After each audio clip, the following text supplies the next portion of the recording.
Welcome to my another mini blog friends. তো আজকে আমি গিয়েছিলাম আমাদের পাশের বাড়ির একটা দিদির বিয়েতে। তো তারপরে এই যে দেখো এখানে অনেকটাই ভিড় ছিল। আমি মামি আমাদের পাশের মামি সবাই গিয়েছিলাম একসাথে, পাড়া সবাই। তো মেনুতে ছিল ডাল, ভাত, বেগুনি, শুকনা মাছের লাড়া দিয়েছিল। তো তারপর মাছের ঝোল, মাংস, খাসির মাংস, তো শেষ পাতে টক, চাটনি, দই, মিষ্টি দিয়েছিল।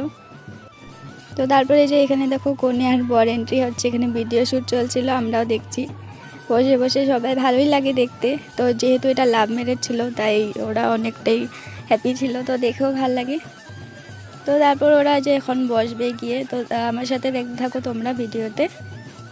বিয়ে দেখতে কারো কার ভালো লাগে, আমার তো অনেকটাই ভালো লাগে। আর যেহেতু হিন্দু ধর্মের বিয়ে তো ভালো তো হতেই হবে, তাই না? ভালো তো লাগতেই হবে। তো তারপরে যে এখানে মালা বদল করলো, এখন বসবে বিয়েতে। তো আমরা বেশি রাত করিনি, বাড়ি চলে আসলাম। আজকে ভিডিওটি এখানে শেষ করছি, বাই।